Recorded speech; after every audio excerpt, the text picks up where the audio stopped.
selon l'esprit. Gloire à Dieu. Amen. Comme il a dit Samuel, avant tout, je tiens à vous saluer tous, au nom de notre Seigneur Jésus. Alléluia. Amen. Je ne vais pas vous apporter, frères et sœurs, quelque chose de grandiose. Je suis un petit gitan, comme vous, gitano comme vous autres. Donc voilà, je compte sur l'Esprit de Dieu, alléluia, Amen. Pour qu'il puisse me saisir.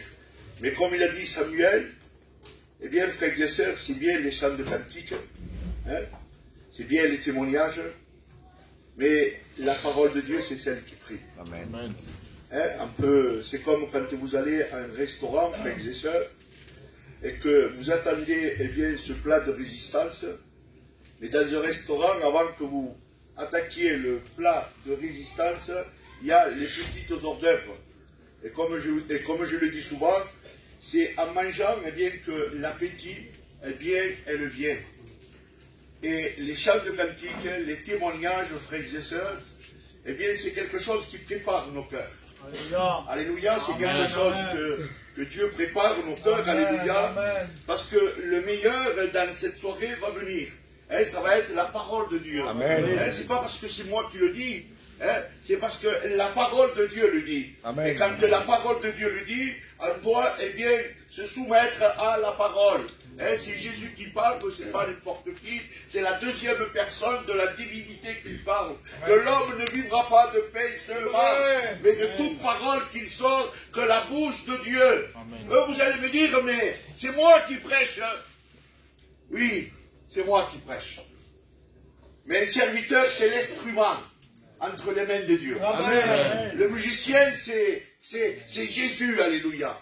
Et quand le musicien, alléluia, il prend une guitare, son instrument, qu'elle est bien accordée, il faut qu'il soit bien accordé. Elle sonne, vous avez des guitaristes là, un peu rien accompagné. Je sais un peu jouer la guitare, mais voilà, je le sais ça. Nous sommes des instruments qui sont bien accordés. C'est là, alléluia, où Dieu, il parle au travers d'un serviteur. C'est pas parce que moi je vais prêcher que ça va être quelque chose de meilleur. Non, c'est pas ça. C'est pas ça, frères et sœurs. C'est parce que la parole de Dieu, elle va être prêchée.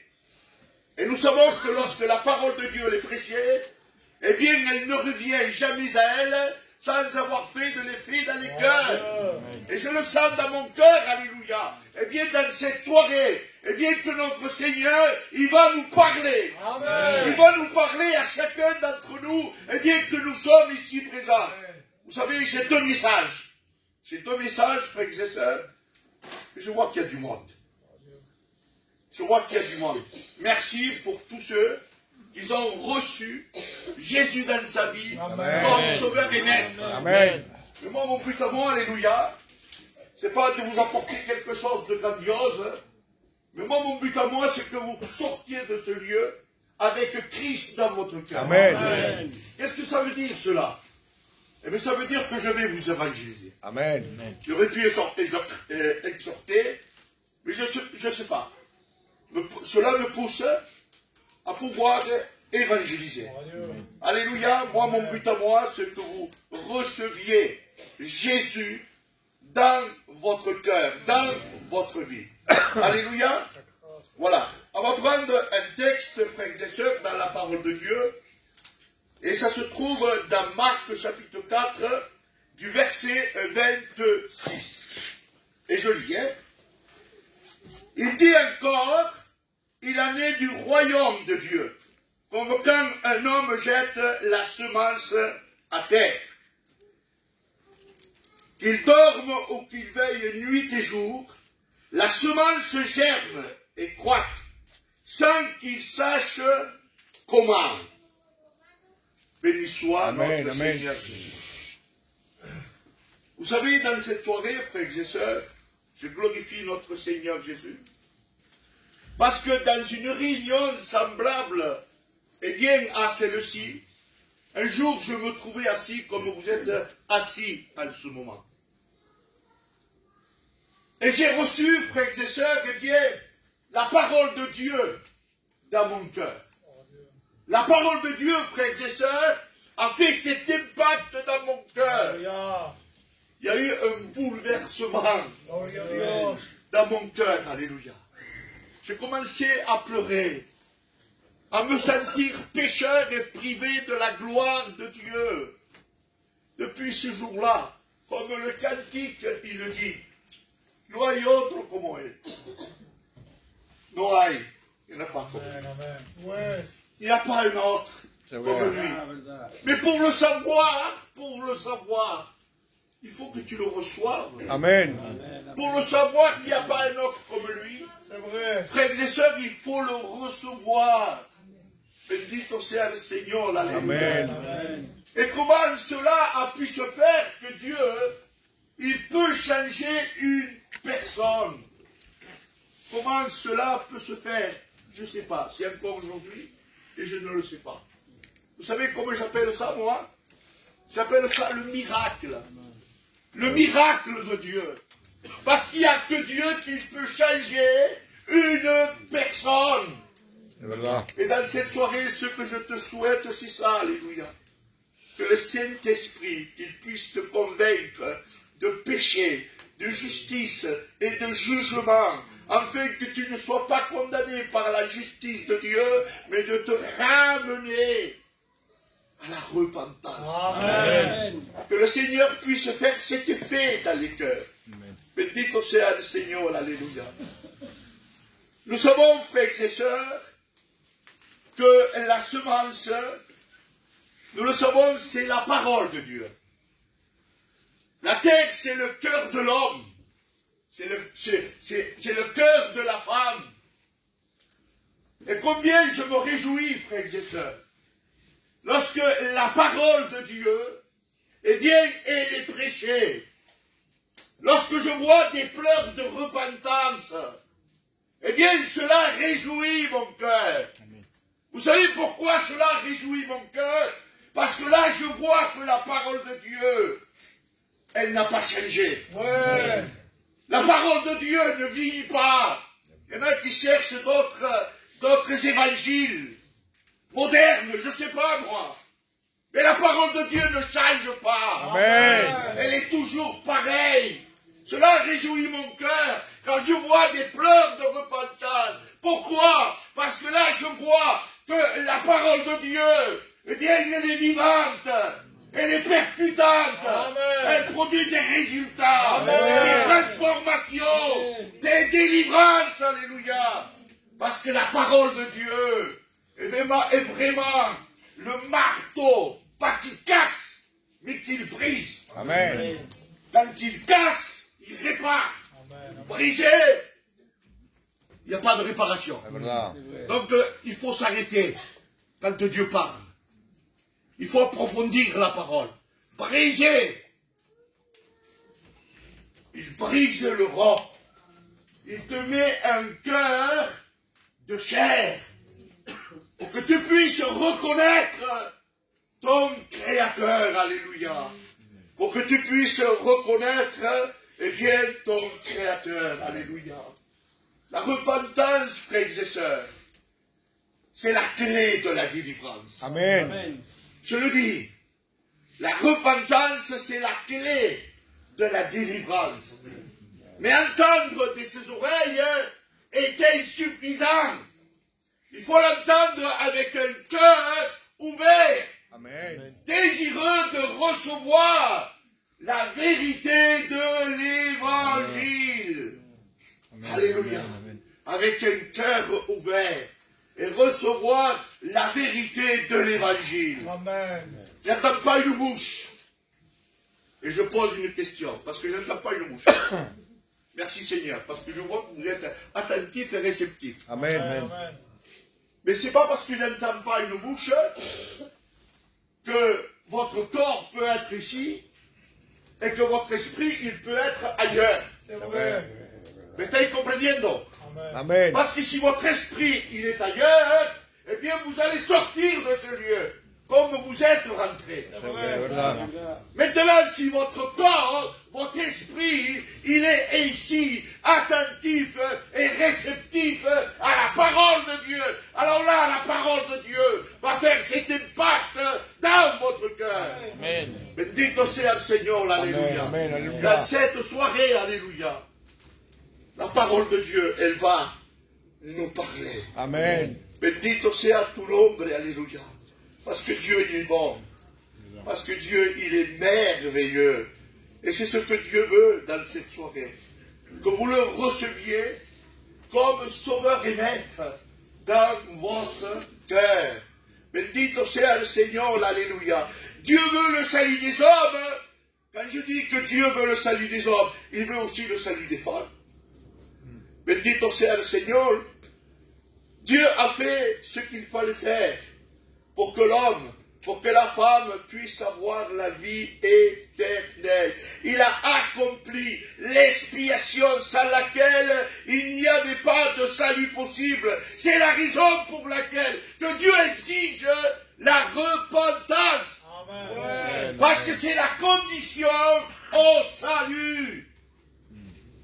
Bendito sea le Seigneur, Amen. alléluia. Amen. C'est la condition au salut, frères et sœurs. Recevoir, eh bien, la repentance. C'est pour cela que vous savez que tantôt Dieu parle d'une manière, et tantôt, frères et sœurs, Dieu parle d'une autre manière.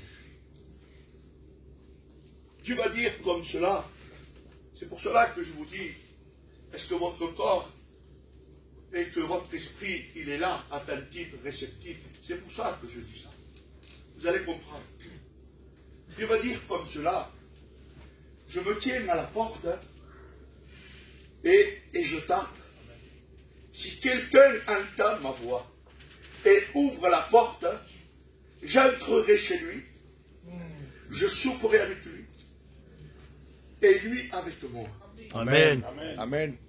Alors, au travers de ce petit texte, Dieu est en train de nous faire comprendre quelque chose. Il va dire, voici, je me tiens à la porte. Si quelqu'un entend ma voix,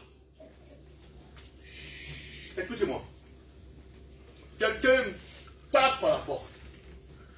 Si vous n'êtes pas attentif au toc-toc, vous n'allez pas ouvrir la porte. C'est verdad. Est-ce que vous avez compris? C'est verdad. Vous n'allez pas... La bénédiction, frères et sœurs, elle va passer à côté. La bénédiction, elle va passer à côté. Il faut déjà entendre le toc-toc, et bien de Dieu. Amen. Parce que Dieu dit, je me tiens à la porte et je frappe. Si quelqu'un entend ma voix, si quelqu'un entend ma voix, cela veut dire qu'il faut que tu sois attentif pour ouvrir. Si tu veux ouvrir, ou si tu veux que la porte reste fermée, il faut déjà entendre le toc-toc. Si tu entends, et si tu ouvres la porte, ouvrir la porte, frère et sœurs, qu'est-ce que c'est? C'est laisser faire Jésus rentrer dans ta vie. Amen. Amen. Qu'est-ce que Jésus va dire? Jésus va dire, je suis la porte. Amen. Bien sûr que ce n'est pas une porte qui va dans une salle à manger. Ce n'est pas une porte qui va dans un salon.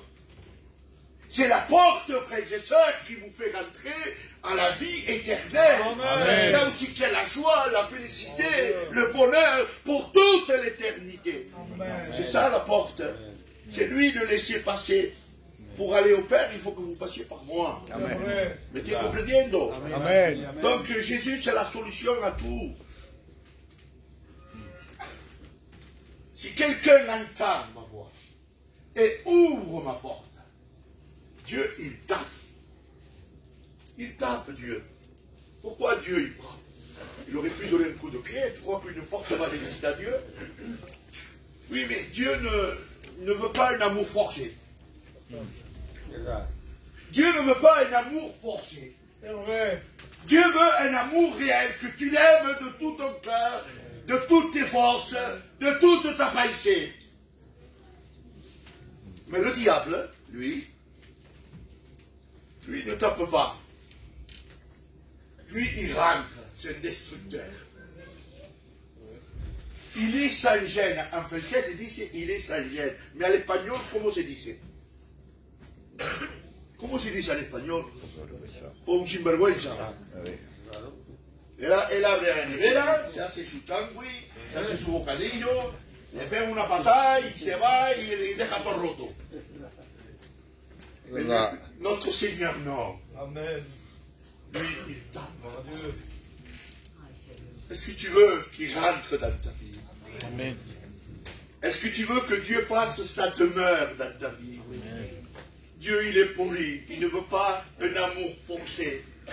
Dieu veut que tu te lèves et que tu ouvres la porte. C'est quoi déjà se lever? Pour pouvoir se lever, il y a déjà, frères et sœurs, cette action de foi. Siente, te levanta y abre. C'est une question de foi. C'est quoi ça? Ouvrir la porte, c'est de dire, Seigneur, je n'ai rien à te donner. Mais ce que j'ai, je te le donne.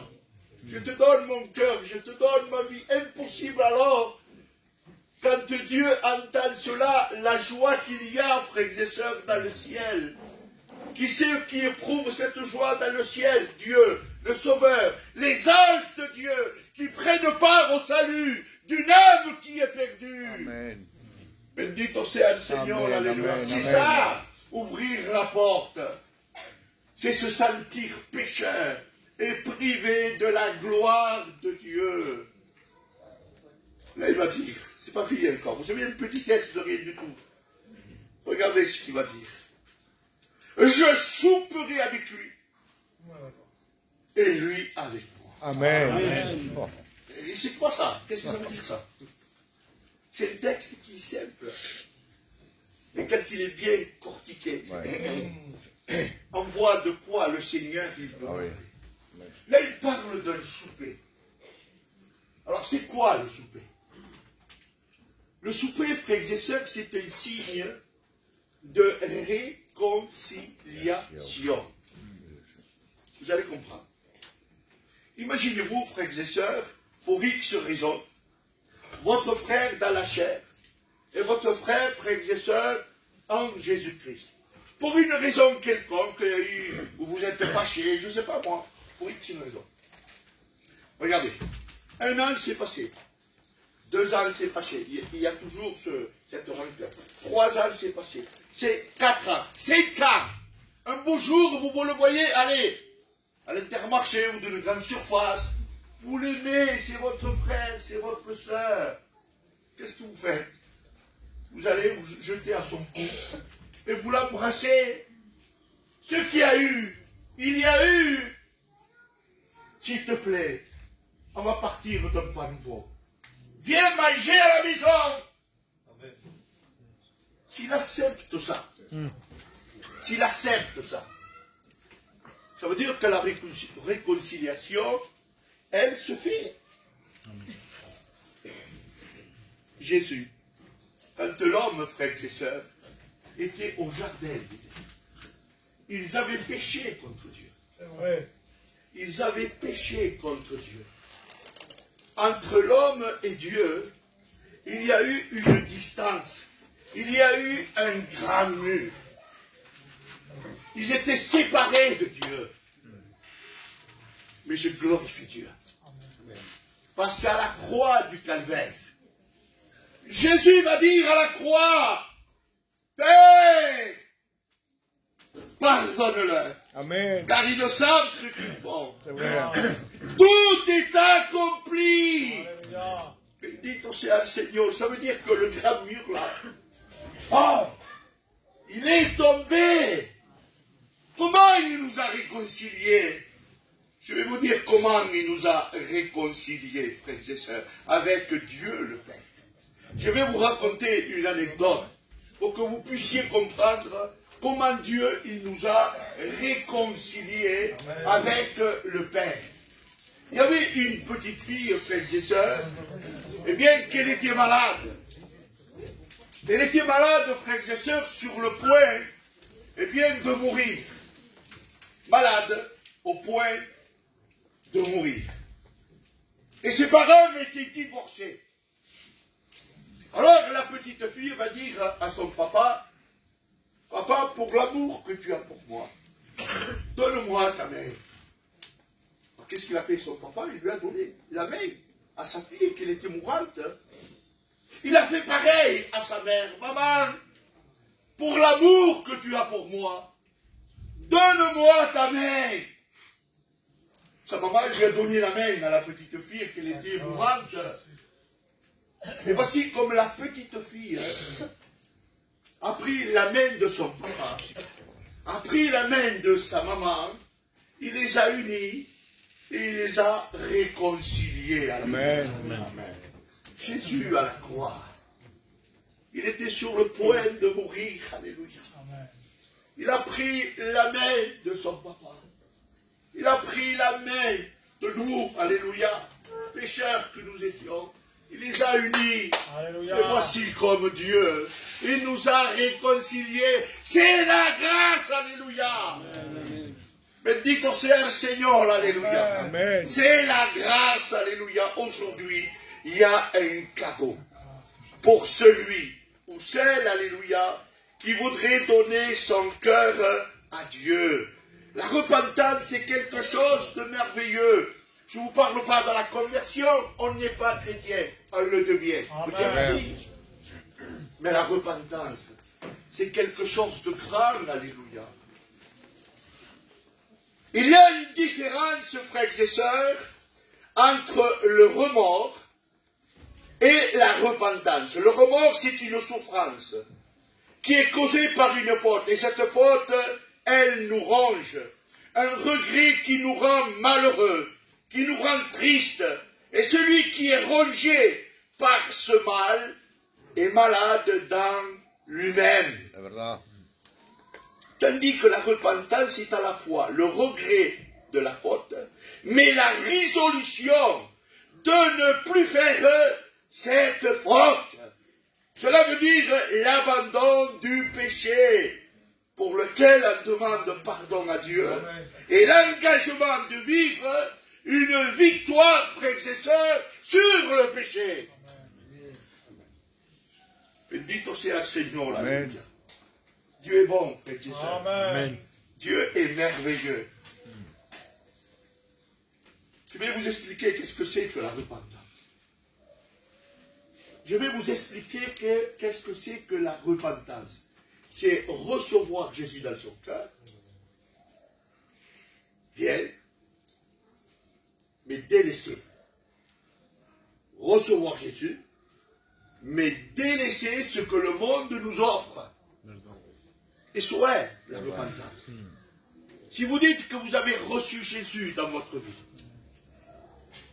et que vous êtes toujours en train de vivre dans le monde, ben vous avez reçu aucun... Excusez-moi de vous dire ça.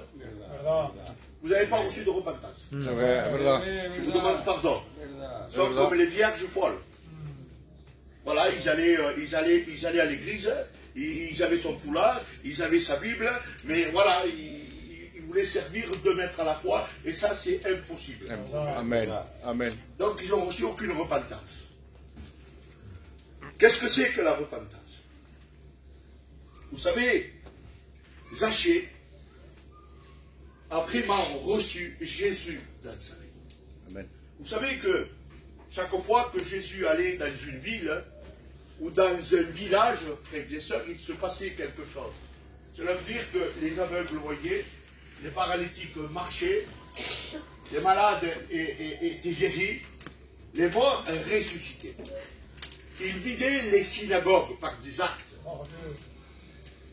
Bendito sea el Señor. Amen. Et une grande multitude de personnes suivaient notre Seigneur Jésus. Alors après, c'était du bouche à bouche, des personnes qui voyaient comment Jésus faisait. Alléluia. Et la grandeur de Jésus se propageait de partout, comme ce bon parfum. Le bon parfum, c'est Jésus. Bendito sea el Señor. Amen. Et là, Zachée, frères et sœurs, eh bien, voulait voir Jésus. Il voulait voir Jésus. Mais la foule qui entourait Jésus, il l'empêchait de le voir. Il a empêché de voir Jésus. Pourquoi? Parce que la parole de Dieu nous dit qu'il était de petite taille. Alors qu'est-ce qu'il a fait? Qu'est-ce qu'il a fait? Il a fait un acte de foi. Peut-être que ça a dû lui coûter, mais il a monté sur un sycomore pour voir Jésus. Qui est donc cet homme? C'est Jésus. C'est le Fils de Dieu vivant. Amen. Alors il voulait le voir. Et il l'a vu. Alors Jésus s'avança, frères et sœurs, passe sous l'arbre. Et il lui dit comme cela: Zachée, hâte-toi de descendre, car aujourd'hui, il faut que je demeure dans ta maison. Amen. Ce n'était pas n'importe qui venait dans la maison de Zachée. C'était Jésus. Amen. C'est le Fils du Dieu vivant, frères et sœurs. Alors il était venu chez Zachée. Alors, j'imagine un peu la scène. Hein. Comment des grands yeux, frères et sœurs, regardaient Jésus, sachant, frères et sœurs, eh bien, que Zachée, c'était un voleur d'impôts, c'était un collecteur d'impôts, c'était un voleur. Mais comment cela se peut-il que Jésus aille dans la maison d'un voleur? Oui, mais Dieu n'est pas venu pour les bien portants. Dieu il est venu pour les malades. Amen. Et en vérité, nous étions tous des malades. Je dis merci Seigneur. Amen. Parce que le sang de Jésus nous a purifiés de tous les péchés. Alléluia. Alors il est allé chez lui. Et Dieu ne disait rien. Mais Dieu savait que là, il allait avoir une repentance. Alléluia. Après, Dieu se prononce. Tant que tu ne délaisses pas, Dieu ne se prononce pas. C'est ce que nous allons voir. Alors, Zachée, frères et sœurs, était là. Et Dieu voulait entendre ce que Zachée allait lui dire. Voyant tous ses yeux qui se fixaient sur lui, il va dire, si je fais du tort à quelqu'un, je lui donne le quadruple. Voilà. Ah, mais là, il y en avait beaucoup. Hein. Je ne sais pas combien il y en avait, il a dû rester rien dans les poches. Hein. Il est resté ruiné. Hein. Alors il était là, frères et sœurs. Si j'ai fait du tort à quelqu'un, je lui donne le quadruple. Cela veut dire qu'avec les personnes qui avaient volé, il se met en paix avec eux. Alors là, Dieu va répondre. Amen. Et qu'est-ce qu'il va lui dire, Samuel? Aujourd'hui. Amen. Attention, délaisse. Délaisse. Après, Dieu va se prononcer. Aujourd'hui, Amen. le salut est rentré dans cette maison. Amen. Ah, mais si tu ne délaisses pas, Eh oui. Gloire à Dieu. et si tu ne délaisses pas, il faut que tu délaisses. J'accuse personne, frères et sœurs. Hein. Il n'y a pas de petits péchés ni de grands péchés. Tous les péchés nous amènent dans le lieu de mort pour toute l'éternité. Hein.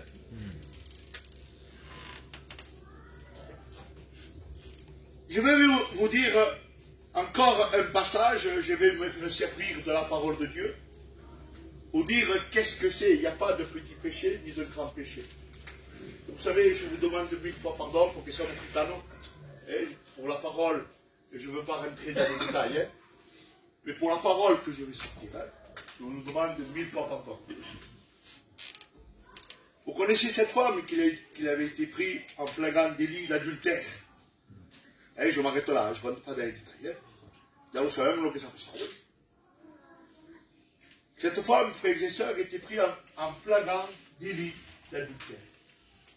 Dans la loi de Moïse, cette femme devait être lapidée. Et bien à mort. Alors, les pharisiens, ils vont dire, ça y est, maintenant elle le tient. Il voulait tromper Jésus. Il voulait piéger Jésus. Pour le Seigneur lui dit, qui c'est qui va piéger Jésus? Mais te das cuenta, il voulait piéger Jésus. Seigneur, mon Dieu, Jésus. Ils étaient là. On va voir ce qu'il va dire. Mais Dieu, frères et sœurs, sans le toucher à la loi, sans lui faire du mal à la loi, il va sortir cette femme indemne. Il va leur remettre un scotch à la bouche. Il va lui mettre bouche bée, ne parle plus. Et Dieu, avec deux paroles, et Dieu, de paroles, il va dire comme ça. Celui qui est sans péché, allez, lui jette la première pierre. Allez, alléluia. No habla el mal. Et Dieu, frères et sœurs, il écrit, parce que quand les pharisiens vont le voir, et il va lui dire, cette femme a été prise en flagrant délit d'adultère. Qu'est-ce qu'il faut les pharisiens? Ils écrivent par terre. On peut s'imaginer un tas de choses. On ne sait pas ce qui avait été écrit, hein. Mais on peut s'imaginer.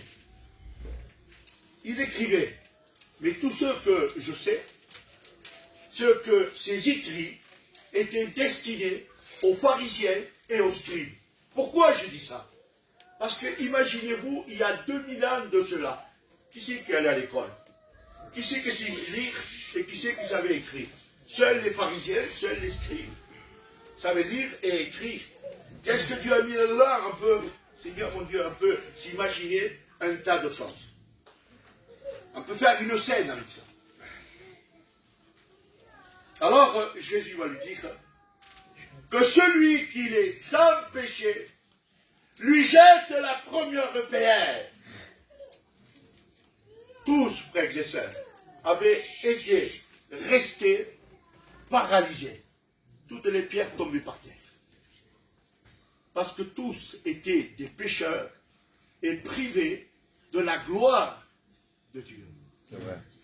Tous ils partirent. Deux paroles a été suffisant. Mais regardez, frères et sœurs. Dieu est bon, Dieu est merveilleux, mais Dieu est justice. Amen, amen. Regardez avec quelle diplomatie Dieu va lui parler à cette femme qui était une grande pécheresse. Il va dire, où ils sont ceux qui te condamnent? Non, il y a une idée. Le seul qui aurait pu la condamner, c'était Jésus. Parce que lui, il était sans péché. Amen. Le seul. Et lui, il a dit, moi non plus, je ne te condamne pas. Qu'est-ce que c'est ça? Qu'est-ce que c'est ça? Moi non plus, je ne te condamne pas. Ça, c'est la grâce. Amen. Il n'y a pas de petit péché ni de grand péché. Peut-être que c'est une grande pécheresse, mais tous les péchés amènent dans le lieu de mort pour toute l'éternité. Moi non plus, je ne te condamne pas. Ça, c'est la grâce. Mais regardez l'exhortation après de Jésus. Il va lui dire, va. Il ne pêche plus. Amen. ¿Me estáis comprendiendo? Ça, c'est...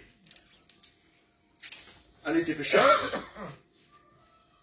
Maintenant, va. Ne fais plus ce que tu faisais avant. C'est vrai. Ça suffit maintenant. Dieu va venir bientôt, frère. Amen. Il ne tarde pas à venir.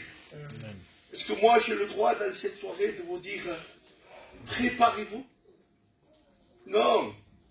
Je n'ai pas le droit de vous dire, préparez-vous. Ça, c'était il y a 2000 ans de ça, quand Jésus devait venir sur terre. Mais aujourd'hui, frères et sœurs, il va dire, soyez prêts. C'est pas pareil. Pourquoi? Parce que la parole de Dieu va nous dire que dans un clin d'œil, il va nous prendre.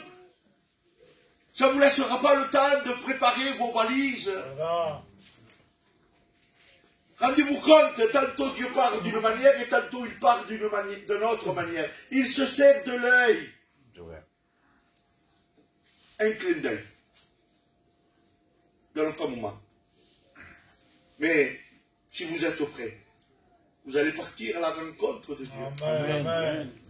Mais Seigneur, si vous ne délaissez pas, moi je voudrais, alléluia, que toute l'Église reçoive Jésus dans sa vie, alléluia.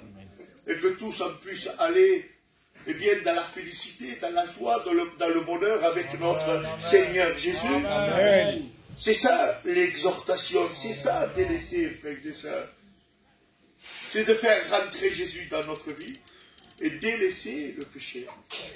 C'est ça la chose.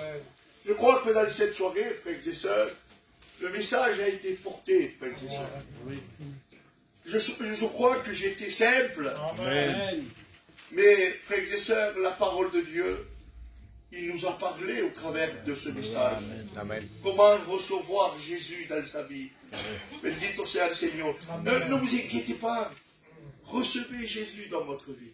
Après, il y a la conversion. Après, il y a la sanctification. Vous allez encore faire du chemin. Mais t'as compris, Dieu, vous savez ce qu'il va dire? Je veux que vous couriez à la perfection, c'est possible. Mais toujours un pas pour Dieu. Un jour, tous les jours, un pas, un pas, un pas, un pas. Tant qu'il ne viendra pas nous prendre. Mais dites aussi au Seigneur. Voilà, on va baisser les têtes. Seigneur, mon Dieu. Gloria a Dios.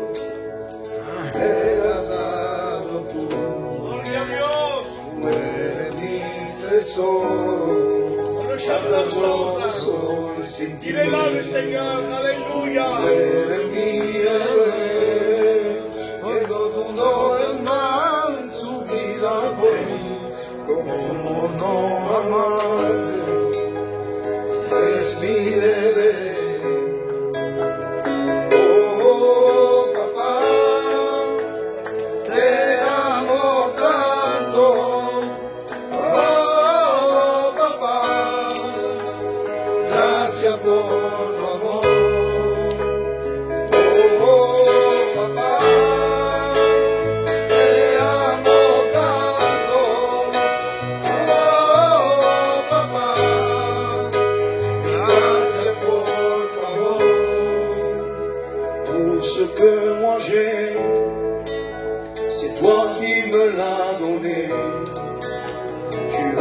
Seul trésor, et sans toi je me suis rien.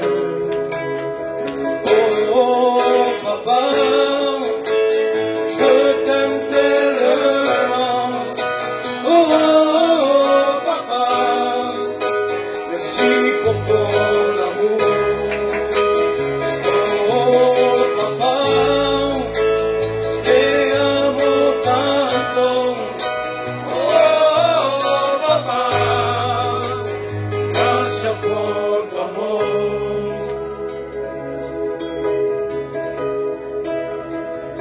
J'entends tes pas, ô roi des rois. J'entends tes pas, oui tu es là. J'entends tes pas, ô roi des rois. J'entends tes pas, oui tu es là.